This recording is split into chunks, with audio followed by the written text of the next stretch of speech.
welcome you watching News9 Live with me Neha Khanna, and joining me here in the studio is my colleague and our political editor Brijesh Pandey. On the show we are going to focus on and decode for you the big trending stories of the day. Let's start with this story coming in from Karnataka. Karnataka Minister Dinesh Gundurao's remarks that hundreds of acres of land allotted to the RSS and its affiliates by the previous BJP government in the state will be reviewed has predictably sparked a major controversy. This comes after the Minister of State for Electronics and Information Technology, Rajiv Chandrasekhar, announcing the government will regulate artificial intelligence. We will come to that in just a moment, but before that, let's focus on this big story coming in from Karnataka. All right, Brijesh, Dinesh Gundurao says hundreds of acres of land was allotted to RSS and its affiliates by the previous BJP government. All of this will be reviewed, and some tenders that were issued by the BJP government have also been cancelled, while the others will be looked into. Predictably, this has resulted in a war of words. The BJP is calling it a witch hunt. How are you looking at it? Well, you know, the Congress, I think, is in a hurry and has 2024 clearly in mind, and that is the reason why they've decided to take this action against. While, I mean, interestingly, Gundurao has also said that, you know, till now no final action has been taken and he cannot divulge the details, as well as the fact that, they are yet to start on this thing. But he has made his government's intention very clear that, you know, that they will not take anything which has been allotted to RSS, land, institutions. They will go into the details. They will also probe why this particular land was allotted, how much could be allotted, whether those allotments were made legally or not. So they will go into details, and they will send a very clear message that the Congress will take on RSS and BJP in whichever state they come to power, and it's seen as a kind of a tit-for-tat policy. Well, you know, this is interesting, Brijesh, because in a sense, they are carrying on with what seems to have become a political tradition in this country. One party comes in and, tries to, is accused of rewriting history, changing textbook syllabus. There is this cultural war almost that erupts. Now, when you have the BJP losing power in Karnataka and the Congress coming in, they want to almost undo everything, in a sense, the legacy of the previous government. And this isn't just confined to allocation of land. There's also now a controversy brewing in Karnataka over what the Congress calls desaffranization of syllabus. You know, now they're saying we're going to remove chapters on Hegdewar against the BJP is up in arms. Well, yes, and you know, the fact is that the BJP, this Congress this time, going by the kind of mandate they win in the state of Karnataka, they have also realized that, you know, pandering to these sentiment has not gotten them any vote. I mean, these kind of votes are already earmarked for the BJP, and this is the reason why this time they are going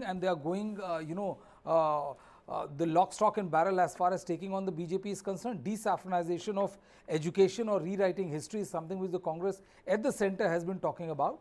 And I think, this particular decision which the government has said, and B.K. Hariprasad has said that, these RSS guys have written several mercy letters and we don't want our kids to teach a history of, these cowards and all. Yeah. So, that pretty strong words have come out from the Karnataka government. And I think, the Congress government wants to make a clear mark about something that we are not going to tolerate anything, which RSS and the BJP has done, and they are willing to undo all what the BJP has done in the last several years. So this is exactly they've decided to take on the BJP and RSS in a big way.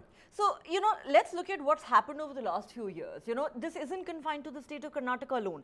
At the national level, for example, we've seen several controversies over the BJP-led central government, Brijesh, introducing changes in, let's say DU syllabus, Delhi University syllabus, or in NCRT textbooks. The chapters on Mughal history, for example, that have been dropped. You've had historians, you've had the Congress and many other opposition parties saying they are not just rewriting history, but they are erasing large portions of India's history because it doesn't suit their agenda.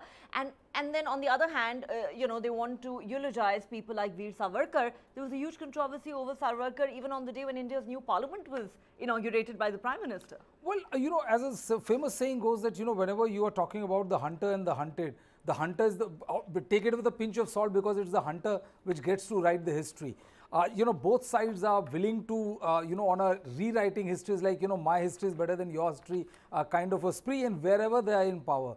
If the BJP is at the power center, they want to, take history to the level where it should have been taught, which has still not incorporated what they believe to be, people whose real contribution to India's freedom struggle should have been chronicled in a much more bigger avatar. The Congress has now decided that, basically the template which you are seeing in the state of Karnataka is more for, these 3 assembly states, and also for 2024 rather than for internal consumption. Well, it is very clear, Brijesh, going by various political developments in the country currently, that the stage is clearly set for 2024. Absolutely. Let's now, Brijesh, turn our attention to another trending story of the day. Let's bring our viewers up to speed on something that Union Minister of State for Electronics and Information Technology, Rajesh Chandrasekhar, announced today. And this is making headlines. Why? Because it pertains to something that is being talked about a lot, written about a lot, and something that's going to directly impact our lives in the times to come. The government has today said it is going to regulate artificial intelligence in order to ensure that it does not harm digital citizens, adding that there has been an increase in toxicity and criminality on the internet. The minister has also said that tech poses no risk to jobs in the next 5 years. Let's listen in to the minister, and then I will discuss this further with Brijesh. There is a narrative and some melodrama around AI, and then there is a reality. It is possible that over the next 5 years, 10 years, that AI becomes intelligent enough where it will replace jobs. ये हो सकता है. ये हो सकता है means हो सकता है. आज के दिन में AI is focused, the application of AI is on tasks. It creates more efficiency.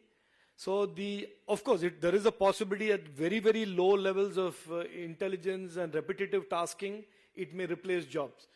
But I can assure you that while AI is disruptive, we do not see in the next few years the so-called threat of it replacing jobs or removing jobs. Because the current state of development of AI is that AI is very task-oriented, not reasoning, logic, etc. And jobs usually have reasoning and logic, and AI is not sophisticated enough at this stage of its development. All right, so no surprises there really, Brijesh, that the union government has finally decided it is time to take note of the impact that artificial intelligence is having on our lives. Though I must confess that I beg to disagree with the minister when he says that it poses no threat to jobs, because fact of the matter is that you talk to experts in the tech industry and they will tell you that more than 50% of the jobs that exist today will probably cease to exist 5 to 10 years from now thanks to artificial intelligence. I think, both sides are, the government is underplaying it, and I think the artificial intelligence sides are overplaying it. It's not going to be like, if you lose 50% of your job, but yes, the jobs will be impacted. That is, I mean, if the government says or anybody says that, that no jobs will be impacting, he's absolutely wrong. I think, the government also wanted to talk about, by government, I mean, the minister also wanted to talk about, they will preserve jobs and all, because jobs is a touchy topic. And more importantly, with 2024 round the corner and lack of employment as one of the key issue against the BJP government, this is something which he didn't wanted to to portray as some sort of problematic area. But yeah, I completely agree when when he speaks about toxicity and criminality which is significantly increased on the internet, and he's just just said that we will not allow attempts to harm digital citizens succeed. I think the biggest challenge for the government would be in this particular area, because going by the rapid growth which we are witnessing either in the terms of artificial intelligence or the expansion of GAMU of digital world, these are the two key areas as far as internet world is concerned. Absolutely, and I want to dwell on this issue of what impact artificial intelligence can have on jobs and the already ballooning problem of unemployment in this country. We'll come to that in a moment. But since you've touched on this very important issue of toxicity, something that you and I and everyone that uses social media has faced at one point or another, Brijesh, these are some important points that the minister has made. He says toxicity and criminality have significantly increased on the internet. We will not let attempts to harm digital citizens succeed. He then highlighted that 85 crore Indians use the internet, and that is expected to go up further to 120 crore by 2025. Now, there is no doubt that India is the largest internet market in the world. Obviously, it has a lot to do with our population, and also the fact that there is growing internet literacy in this country. And with it come problems like toxicity, like social media abuse, threats, intimidation, you know, things that women, for example, face on a daily basis. Journalists like you and me are subjected to on a daily basis. But when the minister says, we're going to deal with this effectively, what does he mean? Because, you know, there's been too much criticism in the past about how the government has actually failed to crack down on these elements. See, you know, when the government says that they're going to deal it effectively, there's a limit to which it can go. You know, I mean, you can regulate the market. But you can regulate the market only up to a point or not beyond that. And going by the kind of mammoth, you know, expansion of the usage of mobile phone, given that the data price in the country is perhaps the lowest in the world and all, you know, it has increased the exposure to cyber world like never before. Yeah. And I think, you know, the government says that they will be able to defend it. I seriously doubt that, you know, with the overarching reach of the technology, there's not much the government can do. Yes, what the government can do is that it can crack down on, you know, social media platforms where any kind of insult is, you know, directed against any female, or like, you know, like unnecessary harassment is being meted out on the, you know, what is referred to as a cyberbullying and all. Yeah. But you know, I mean, it is all subjected to a certain extent. It's not like that the government can do away with it, because, you know, the technology is the way they are, you know, the rapid expansion of technology is there. I seriously doubt that the government can do much about it. You know, there is another side to this, Brijesh. Over the last couple of years, we've had this raging debate in this country on the new IT rules that the government introduced. Now, you know, it had a very a different kind of impact from what was actually expected. The government said, we are making, you know, social media platforms and giants like Facebook and others, Google, more accountable. If, for example, they are giving platforms to hate mongers, you know, to people who are spreading fake news and disinformation, we will come down on them like a ton of bricks. You know, on paper, it looked like it was definitely a noble cause that the government was espousing. But in reality, when those rules were introduced, it became very controversial, Brijesh, you will recall, for the simple reason that a lot of critics said that, you know, this actually is tantamount to the government cracking down on dissent, on its critics, and instead of actually dealing with or minimizing hate and disinformation and fake news on the social media, the government could actually take this route to go after those who do not agree with it. Well, you know, it's like saying that the law is for everyone. We all know how law exists and how law operates. The same is the social media. You know, who's going to fact check the fact checker? The fact is that that the government, when it says, you know, the intentions are all noble. It's like, you know, someone telling you that, please, you know, we always speak truth and there should be no element of untruth in what you say, what you perceive, how you see the world. But when it comes to actually implementing the idea, you know, there are a lot of gray areas. You know, the social media sites, they do not do the crackdown as it is mandated. When the person connected, or like, you know, the government offices and all are connected in a big way, the social media giants, we have seen in several cases related to all the social media giants, they refuse to crack down the way that was desired. Now the government, if you're talking about India only, you know, the government has its own department called the Press Information Bureau, where they have launched a fact check department. And when you say that, you know, only news fact checked by us will be the only legit news, then this means that, you know, it's like, if you say that, you know, the government of India has done something wrong or anything, or it's not limited to one government. because every government loves to control the information, And then the inflow and comes outflow. the criticism of censorship, Brajesh. Absolutely, it is there. So I mean, no government can escape it, and it is not limited to this government. Again, I want to make it very clear that every government, every powerful government would love to control the inflow outflow. They would want the narrative which is being set out in the social media or public at large, which should be the narrative which the government wants to propagate and not the narrative as it should be. And that is the reason why there's a lot of talks about how the government might browbeat these social media platforms to take down sites, anti-government posts, which is content, inimical to the interest of the government. So if we say that all these social media giants and all, the way they propose that no, we are very honest and we don't bow down to government pressure and all, and unfortunately their all deeds are exposed in various investigative journalism done by papers abroad, where they say that how in XYZ cases of hate speech and how particular community was targeted, and Mark so on Zuckerberg and so forth in particular has been accused pointedly by some of his former employees who testified before the US Congress, accusing him of profiting from hate. Absolutely, that is why I'm saying that that when you say that on paper law is same for everyone, in reality when you implement it, it's definitely not for everyone. The same way all these social media giants who talk very glibly about how they're committed to the freedom, how they're committed to free speech, how they're committed to free thought and all.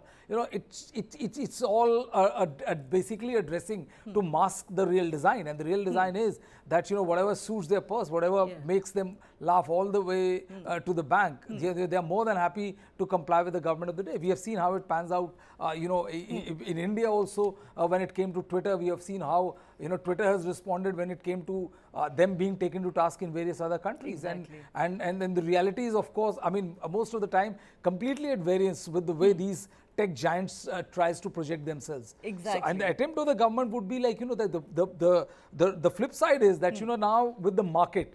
And when the minister says, the most important thing is when the minister says that in 2025 you have 120 crore Indian using internet. So you can just imagine the mind-boggling numbers India offers.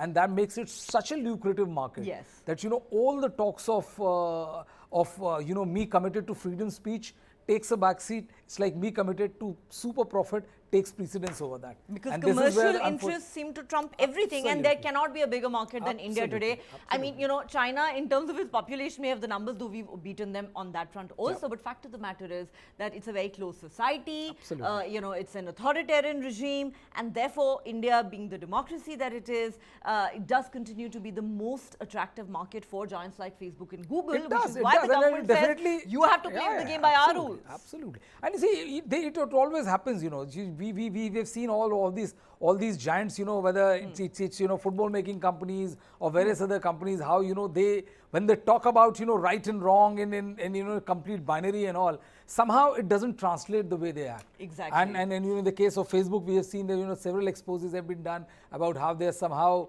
at the end of the day bending backwards to please or to cater to what the government wants them to say or do, and take down posts which are inimical to the government.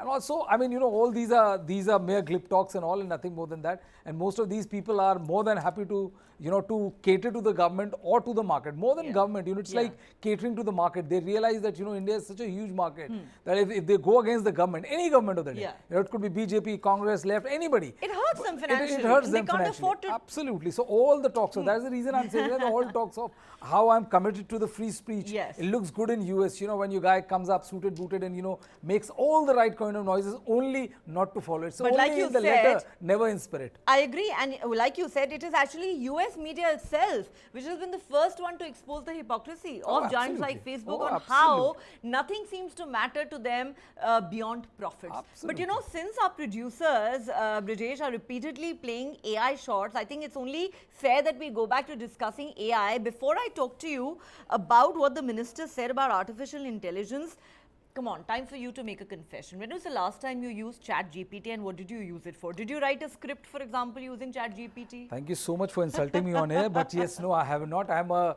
tech retard, as they say, and as big a retard as it comes. So, no, I have not used ChatGPT till now at all.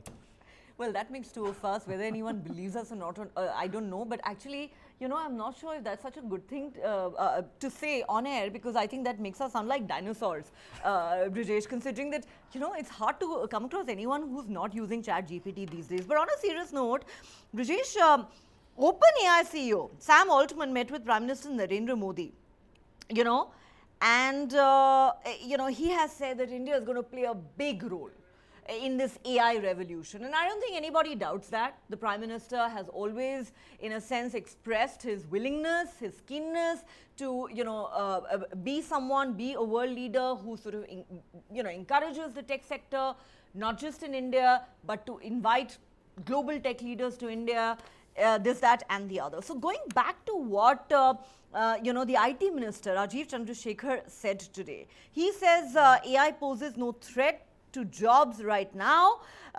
There is some melodrama about AI, he said. He said AI has in fact created 1 crore jobs in the last few years. There's a remote possibility that AI will become intelligent enough to start replacing the human workforce in certain sectors. But currently the application is restricted to tasks. It creates efficiency. Well, I agree that, you know, there is a lot of hullabaloo over AI, and at the moment its application may be restricted to tasks. But like I said earlier, you know, for anybody to say, Brijesh, that AI will never be intelligent enough to replace humans in the workforce, I think they are caught in a time warp. They are, because, you know, I mean, whether you use ChatGPT or I use ChatGPT or not, but, you know, there's a whole world out there. I mean, 5 years back, you know, who would have told us that, you know, there are AI tools where you know, you fit in 6-7 words or 7 lines of description and it can generate an entirely an article which is completely, you know, different from anybody that has been written. So a lot of progress has been made. There's no two ways about it.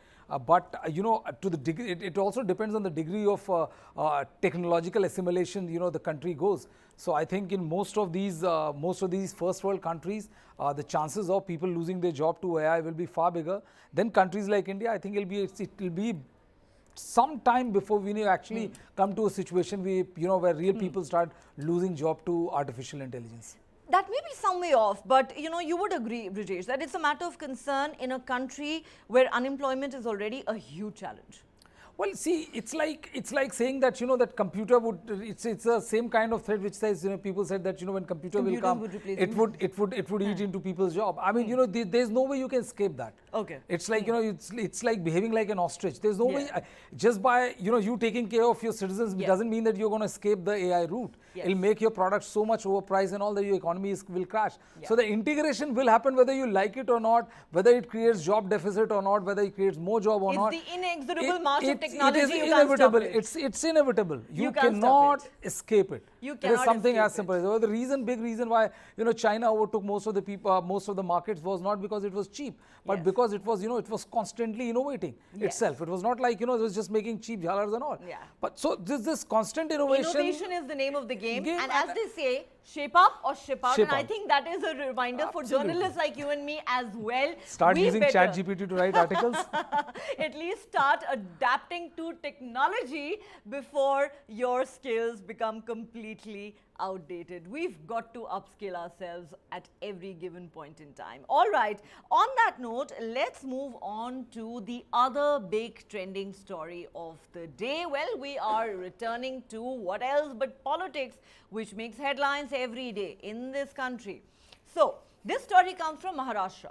BJP leader Nilesh Rane has sparked a row after he tweeted, calling NCP Supremo Sharad Pawar a reincarnation of Aurangzeb. And no points for guessing, the NCP is fuming. The NCP has said it would hold a protest. The controversy comes after the Kolhapur violence that occurred a couple of days ago, after protests erupted over some social media posts on Aurangzeb and Tipu Sultan.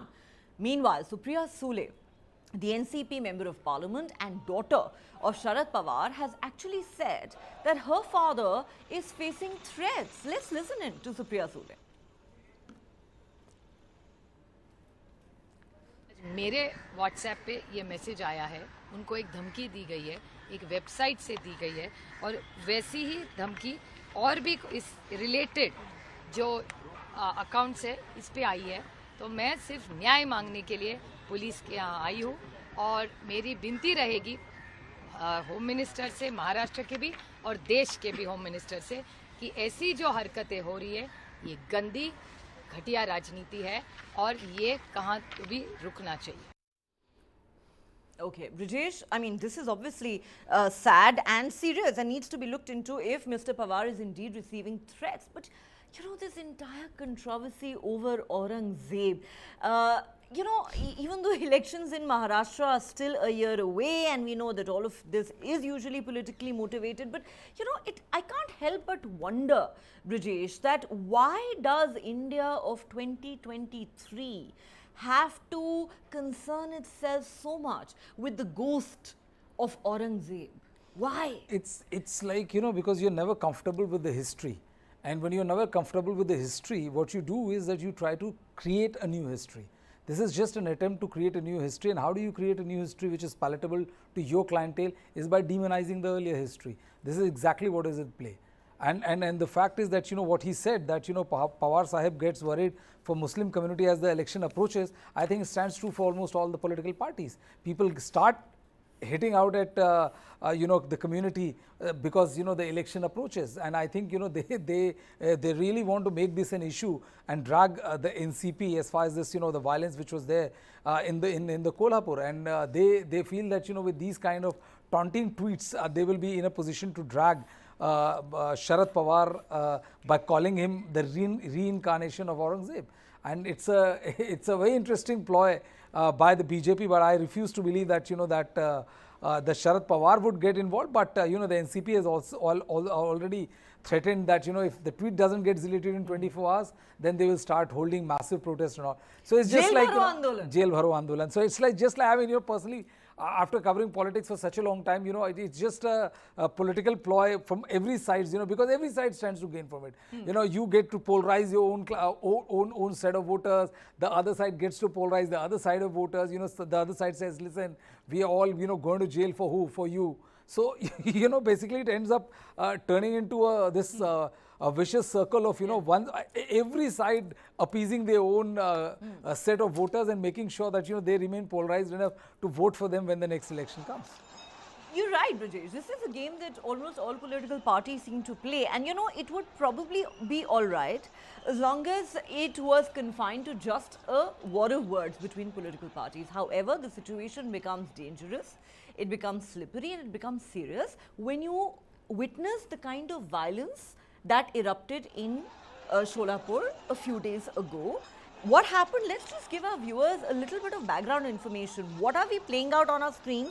These are visuals of the violence that erupted after some social media posts allegedly glorified Aurangzeb and Tipu Sultan. Tension erupted over that. And at the end of a rally, some people started pelting stones at the homes and business establishments owned by the minority community. That is when these protests turned violent. Now, that is where problem arises, Brijesh. You know, I mean, of course, dozens of people were arrested. The situation continues to remain tense. It has been making headlines. It's been discussed ad nauseum and debated on the mainstream media, on the 9 o'clock debates, and on social media. But, you know, this is what I think is absolutely dangerous when the polarizing narratives of political parties, you know, result in scenes such as this on the streets. Because at the end of the day, it's the common citizens who bear the brunt of this kind of violence. I mean, look at the visuals which is being played out. You know, all these who are being chased away by the policemen, or you know, they're being lathi charged and all, and the kind of destruction of property and all. You seriously think that Aurangzeb or Tipu Sultan would have cared two hoots about, you know, what is happening right now? It is basically, you know, and let's face it, Brijesh, the politicians never pay the price. It's the ordinary citizen who does, right? Yeah, absolutely. Is there, or these citizens as well as the innocent bystander, or like, you know, someone who would be having shop in this area because due to tension, you know, these shops won't open for some time, or like some violent activities taking place around vandalism and all. So it's always the local people, the innocent bystanders who suffer the most. But the point is that, like, in the name of Aurangzeb or Tipu Sultan, people have been dead long back and, like, dead, buried and forgotten. So, I mean, these kind of restructuring only happens because, you want to make sure that, that the furnace keeps on simmering so as to, help you reap electoral benefits. So, nothing more than that. You're a political editor. You've followed politics for a long time in this country, Brijesh. We are in an election year. We've just had an election in Karnataka where Bajrang Bali, of all things, became an electoral issue. Now you have elections coming up in other states like Madhya Pradesh, Rajasthan, Chhattisgarh, and there is no doubt that politicians will start their temple hopping very soon. From BJP leaders to Rahul Gandhi and Priyanka Gandhi, they're all going to do that. But when you have the ghost of Aurangzeb and Tipu Sultan being exercised, then does that tell you that this is a sign of things to come? This is how things are going to be now over the next 1 year? Well, I think this is not the sign of things to come. I think this is a sign of bankruptcy. When you don't have, when you have to dig out Aurangzeb and you have to fight or you have to demonize Aurangzeb all over again just to make sure that you get your share of vote, or somebody who is supporting Tipu Sultan or being anti-Tipu Sultan. Tipu Sultan, whosoever he was, whether a hero or a villain and all, is all gone. But the fact that that you have reached a bankruptcy of idea where the likes of Aurangzeb and Tipu Sultan is what is triggering this kind of emotion in the 21st century is something which, honestly speaking, baffles me beyond imagination. If this gets you vote, or if this actually triggers you to vote for any political party, then it's it's a bankruptcy is matching another level of political bankruptcy which we are witnessing. If this fight was for better infrastructure, if this fight was for better school and colleges and things like that, every political party does that. That they keep on stoking this either minority appeasement or minority othering of the minority community just to make sure that their side remains very committed behind them. But the fact of the matter is, doesn't augur well for the society. Not only because this picture is nothing but a big symbol of bankruptcy, of ideas from either side of the spectrum, from the people also. I will not only blame the political parties because it's easy to blame the political party. But for all these people who are getting this agitated to assemble on the road and start target some community and all because there was Aurangzeb was villainous, or Aurangzeb was pious, or Tipu Sultan was a hero or a villain, it beats me. But then this is the nature of the beast. It beats me too, and I couldn't agree more with you, Brijesh. It does reflect a complete bankruptcy of ideas in this country because, we see ourselves as a rising global power of the 21st century. We're hosting the G20 summit this year.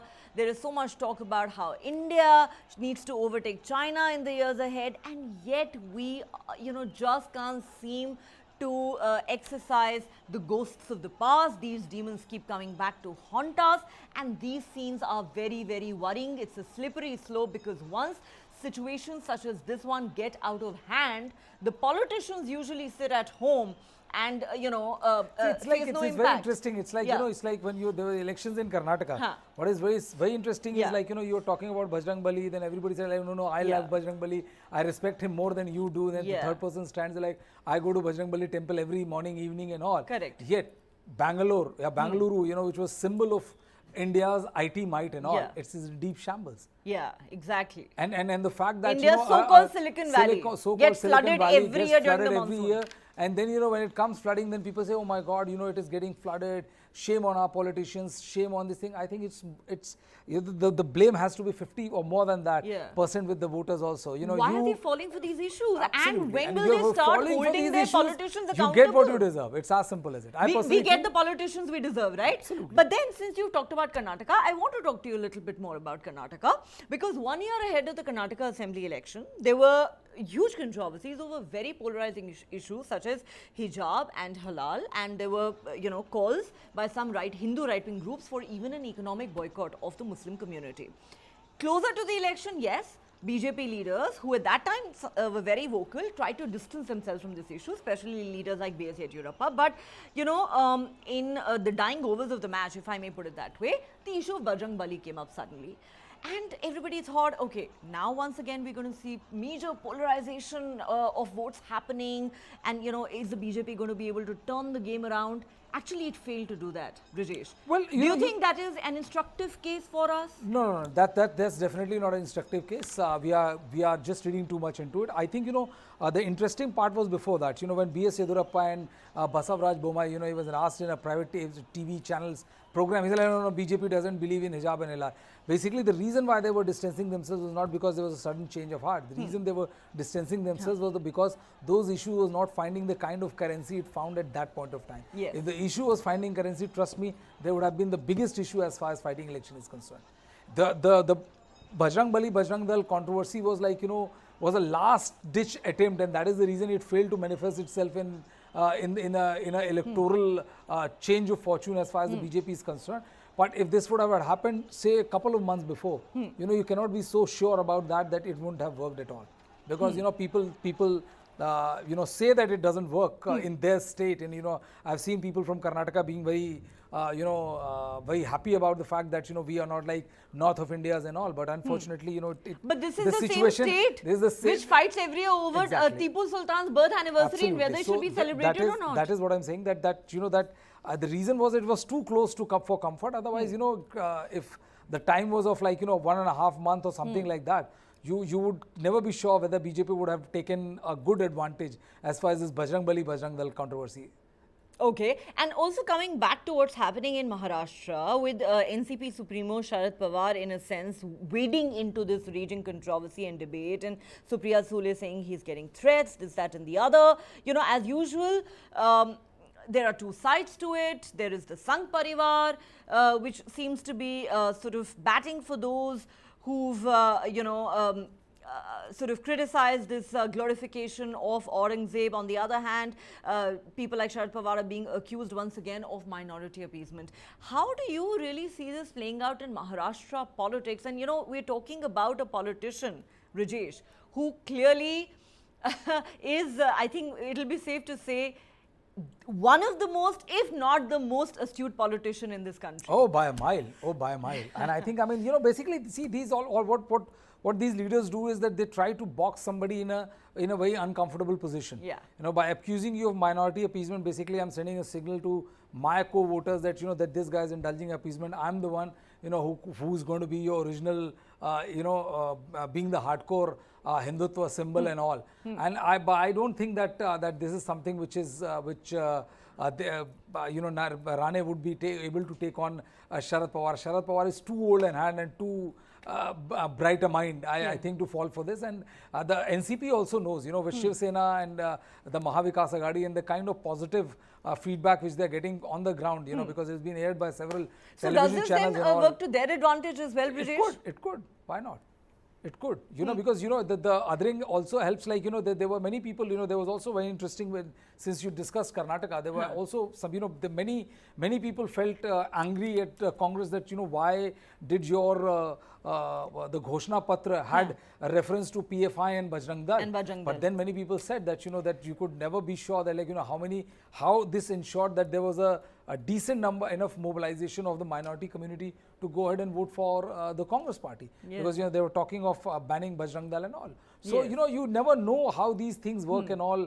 And so how one person can be boxed into a corner by using these kind of, strong messaging, and how if you are smart enough to turn it on its head, is something which Sharad Pawar has done it several times. And going by the kind of the reports which they are receiving, I think the MVA, if they don't disintegrate, which usually the Congress or the others have this habit of, I think they are going to give a very, very good fight to the BJP in the state of Maharashtra.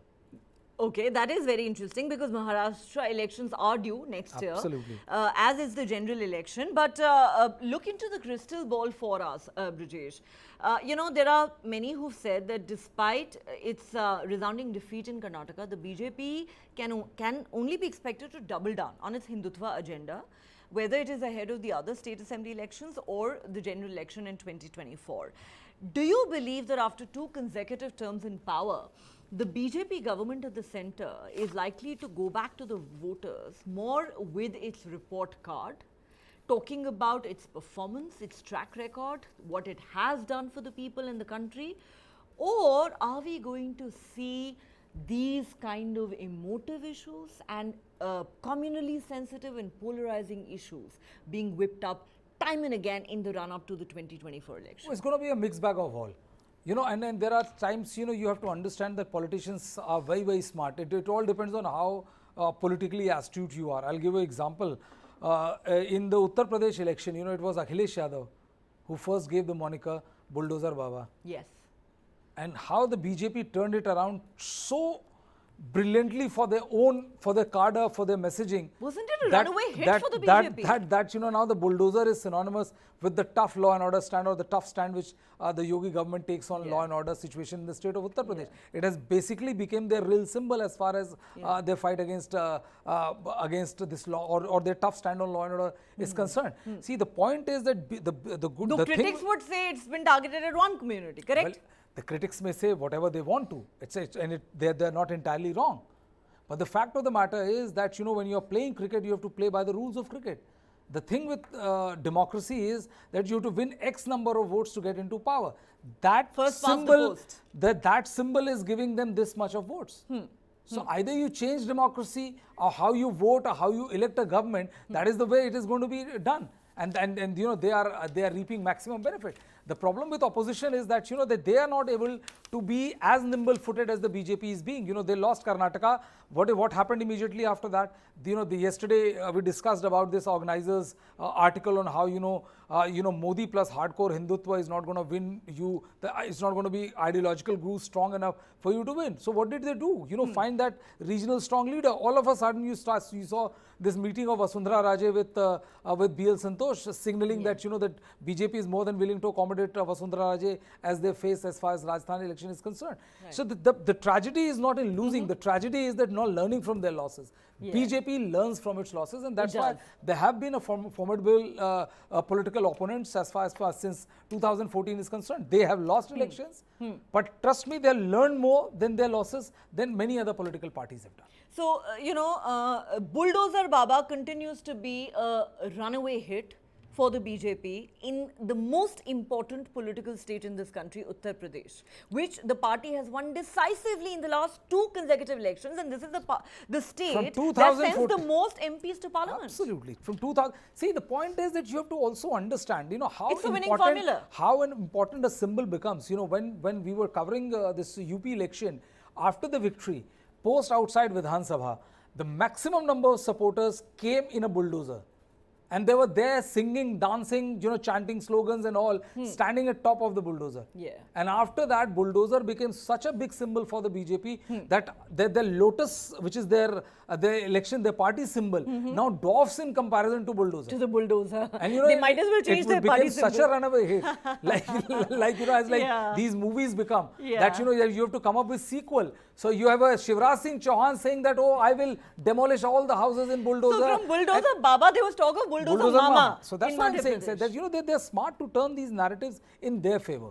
And what is not so smart, Brijesh, you might agree, is for other political parties to try and play catch up with the BJP, and then they get accused of playing the soft Hindutva card. I agree. And the critics say, well, if people want to go for Hindutva, they'll go with the original. Why will they go with the copycat? See, at times it helps that, the most successful attempt at soft Hindutva for the Congress party was in Gujarat election. Yeah. The previous one. And where, when Rahul Gandhi went there, the Congress didn't made any major faux pas, and, then all the visit to the temples, the Gurudwaras, the Rudraksh and all, the full soft Hindutva was on display, and the party did performed very well. But the point is that, in politics, you have to be consistent as well. Yes. You cannot be a stopgap arrangement of a soft Hindutva right now. Or only at the time of elections. Or only at the time of elections. Though I think Kejriwal may have played that game better than Rahul Gandhi and the Congress. There's just no comparison. Being astuteness, I think Kejriwal is second to none. Right? And he calls himself a Hanuman Bhakt. We've seen him hold some very public prayers, at Hanuman temples here in the national capital. He clearly makes no bones about it. All right, let's now shift our focus from politics to another very important story in the northeast of the country. Heavy rains lashed Shillong in Meghalaya during the early hours on Friday. This has left many parts of the city reeling under flood waters and impacted normal day-to-day life. Waterlogging has been attributed to the lack of proper drainage systems. Guwahati also witnessed similar situation causing after a downpour in large parts of the northeast. Okay, Brijesh, if there is one thing that unites us as a country, you know, we say there are many Indias within India. We're such a diverse country, so many different cultures, so many different languages. But if there is one thing that truly unites us from the north to the south and east to the west, it is the sorry state of infrastructure in our country that seems to collapse the moment it rains. It happens in the national capital, Delhi. It happens in India's so-called Silicon Valley, Bengaluru. And it's the same story in the northeast. Well, I mean, you know, that's why I say that, you know, when you vote for, when you don't vote for infrastructure, you get the kind of infrastructure you deserve. And this is something which will keep on happening. You know, every year after year, every single monsoon, you know, we see pre-monsoon preparedness, we see, you know, pre-monsoon meetings, we see everything. And you know, forget why you know, talk about Shillong when in the national capital, which is, you know, the center of power. Which comes to a standstill after 1 hour of rain. And you and I have been stuck in those traffic sounds. The famous, that Minto Bridge photo, Minto which is a Bridge. mandatory, it's like, you know, going to a hill station. On the front page of every newspaper. Every single newspaper. So when you can't get the infrastructure of the national capital right to a level where it doesn't represent or portrays such a sorry state of affairs, you know, what to say of Shillong and other places. I think, you know, I mean, and you know, this particular article is clearly mentioned that, you know, all these waterloggings, flood have been attributed to lack of proper drainage system. Because, you know, you are not invested. The authorities know, the politicians know that, you know, the day when they start getting kicked out because of, you know, bad infrastructure, lack of proper drainage, how the city comes to a standstill when it pours for, like, you know, for an hour or so. The day, trust me, in a year from that day onwards, you will see all of these problems making a vanishing trick. The problem is that this is not an issue important enough for them to be, you know, counted as something which is detrimental to their political existence. I have always wondered, Brijesh, why is it that these are not election issues in this country? Like you mentioned, Karnataka went to polls just recently, and its capital, Bengaluru, is the worst hit when it comes to the monsoon. Its infrastructure completely collapses. Here on this channel, we've done show after show talking about how India's Silicon Valley comes to a standstill, making life absolutely miserable for people. The city gets flooded, and mind you, this happened days after the Karnataka elections. And yes, then you have the visuals of the chief minister and the deputy chief minister inspecting this area and inspecting that area, and I cannot help but wonder what is there to inspect. Did they not know, Brajesh, that the monsoon was going to arrive? Did they not know what happened last year and the year before that and the year before that? So I'm telling you that, you know, one of the annual picture is like, you know, it's like you put your picture of your birthday every year, you know, that's like, you know, I've turned 30, 40, whatever. It's the same thing with this in the capital. It's the same thing which that, you know, that techie women, imagine getting drowned or being, you know, because your car got could submerged. I mean, you know, had it been some picture from some back and beyond city, I could have still comprehended. But this happening in Bengaluru, India's so-called IT hub and all, I mean, I honestly don't know what to say.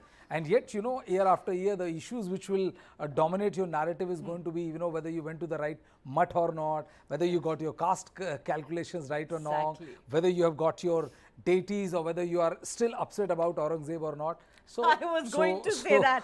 I'm so glad you brought this up, Rajesh. You know, because we are discussing this on a day when, you know, we were also discussing the controversy over Aurangzeb. So, you know, even people in this country, not just the politicians, are still so caught up fighting over the ghost of Aurangzeb and Tipu Sultan. We're so caught up in fighting over religion, caste, community, ethnic identities. I mean, the number of issues over which we are divided. And the irony is that these are issues that actually unite us, and the issues should unite us that impact our lives, but the politicians don't talk about it, and the people don't seem to talk about it. You can't blame politicians not talking about it because it doesn't get you votes. Yeah. If you say that, oh my God, I have done, like, you know, I'm a apolitical guy, or I'm a political guy, but I don't have, like, you know, my pie in this or this caste calculation or not, I've got you fabulous roads and all. But tell me, with a hand on your heart, how many politicians do you know who have won on this kind of sterling performance? Also, you know, let's face it, Brijesh. whether it's ordinary citizens, whether it's you and I, how many of us even bother to remember the names of our corporators, for example? How many of us bother to step out of our homes and even cast our votes during the municipal election? Because at the end of the day, these are, are issues that need to be settled by our civic bodies, via municipal corporations. Let's face it, most of us don't even take these elections seriously. The point is that's what I have been saying, right from the start, that, we get the election, or we get the government or the community, or we get the civic representations which we get, is what we deserve, and nothing more than that. And the fact that we do not pay premium at these footages where, it's like the car virtually getting drowned, or that girl, the car couldn't get out and she had to die in perhaps one of the most inhuman way possible. So these speaks volumes about the fact that, till you start putting a premium in this, till you start taking people accountable or holding people accountable for this mess, nothing is going to change. It's an annual story. Like honestly speaking, I seriously doubt if it's a ritual. If these stories or these visuals of flooded house genuinely arouses any anger in anybody or not. I have a genuine feeling that it doesn't. Because if it would have been, some sort of area, some area in the entire country would see a turnaround, a change that, if you're not voting for, if you're not getting our infrastructure correct, we're not going to vote you back in the power. Exactly. Nothing of that sort happens. And you can't blame politicians for that. This I'm very, very clear in my head that you can't blame politicians for that. It because has to they start know from they're us. not being held accountable. Absolutely. They get away, and also they know that people don't want this, boss. They know that people don't want this. So and let's not forget, Brajesh, that these civic bodies that we're talking about, from BBMP in Bengaluru to MCD in Delhi to BMC in Mumbai, which happens to be the richest civic body in Asia, all of Asia. The kind of money that these agencies have, and again the accusation is that they are steeped in corruption. The money is always going into the wrong hands, never being spent on infrastructure. Absolutely. But you never have the government. See, the point is that once you start holding these people accountable, the thing is that, like, suppose for example something happens in BMC, those corrupt people are brought to book, they are sent behind bars, action starts taken, any kind of accountability or chain of accountability or chain of events leading to accountability happens, then people will be afraid of it.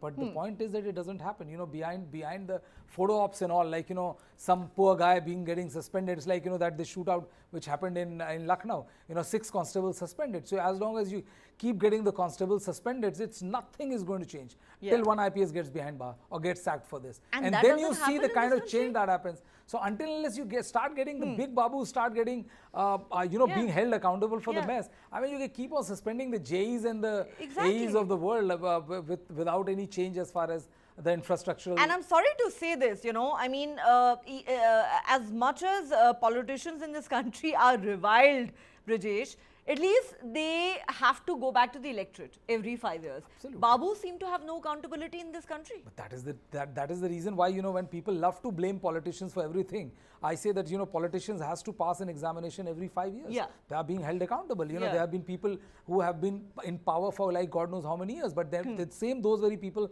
are now out of power for a very long time. So, they are held accountable one way or another. You may not like BJP, you can vote BJP out of power. Yeah. You can like BJP, you can vote BJP in. Yeah. But these, the real problem is that the ironclad hold of the administration, it stays forever. The likes of the IAS and the IPSs and all. It's almost as if you can't touch them. Of course. And what's most infuriating is when these civic agencies turn around and say, oh, but there was unprecedented rainfall.